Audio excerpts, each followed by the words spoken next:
Well, but you seem substantially to have eliminated invidious explanations. For instance, when you write, how far have we come in removing discriminatory pay differences among individuals with the same qualifications and different racial or ethnic backgrounds? Among the younger generation, we have just about all the way. This is you. Yes. Now, this would suggest that you have satisfied yourself that there are no invidious standards that inhibit minority ethnics from... No, you'll never reach the point where there are no invidious standards, because that critically affect. Oh, I'm saying that if you're trying to explain pay differences, that's not an explanation that will stand up to a closer look at the data. And that's true not only in the United States, incidentally, it's also true in other parts of the world, that if you look at, again, go back to Chinese and Malaysia. In Malaysia, the Malays are the dominant force, not only numerically, but politically. They control the government, and so on. In fact, they have anti-Chinese laws. Oh, they do, yeah. So there's no question whether the Chinese are discriminating against the Malaysia. And all you have to do is read the books, the statute books, and they tell you there's no two ways about it.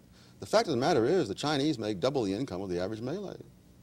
So the question is not whether people are discriminated against. The question is, how effective is that discrimination, and to what extent does it explain income differences? Because many of the groups that are above the average income in the United States and in other countries are groups that have demonstrably been discriminated against in various ways. The Jews would be classic. The Japanese also.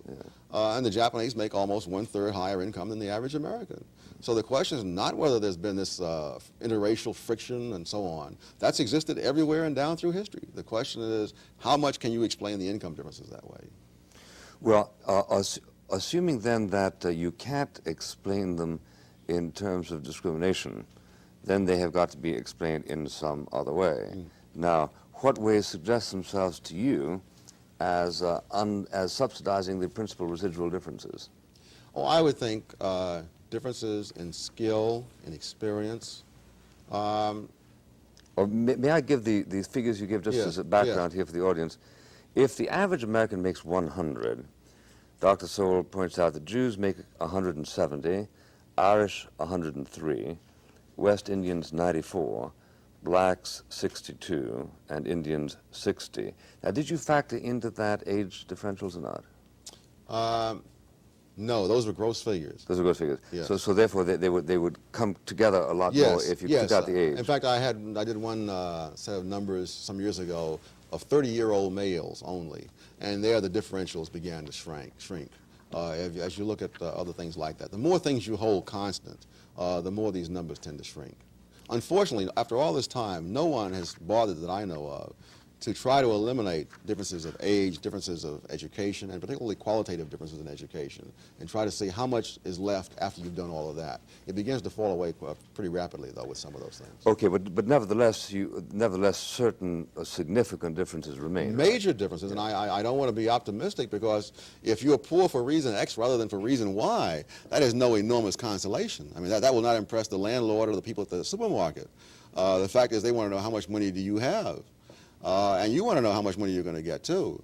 So that these are major differences, and things need to be done about them. Unfortunately, politics involves telling people what they want to hear. And what people want to hear is that a certain kind of villainy can explain almost all of it. Now, there's no such thing as a lack of villainy among human beings. Anytime you take any large group of people, you have an almost inexhaustible source of sins. And if you want to look into all those sins, you can go on forever looking into them. The question is whether those sins explain the numbers you're talking about.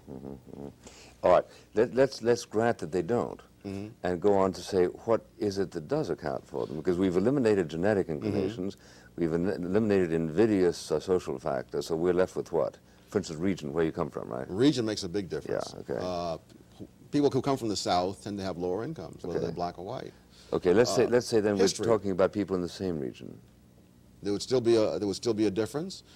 History would be one big one. History, what do you mean by history? All right. The history of the race, or the history of the personal history of when they got here, or what? The history of the group in the United States. That, for example, the Jews who came here with all sorts of urban skills. They were in clothing industries. Garment workers. Yes, that sort of thing. The Germans came here with all sorts of skill in beer making, piano making, machinery kinds of things. Blacks, of course, emerging from slavery had enormous disadvantages, even as compared to people emerging from slavery in other parts of the Western Hemisphere. Because, for one thing, in the United States, blacks were not allowed to have any responsibility under slavery.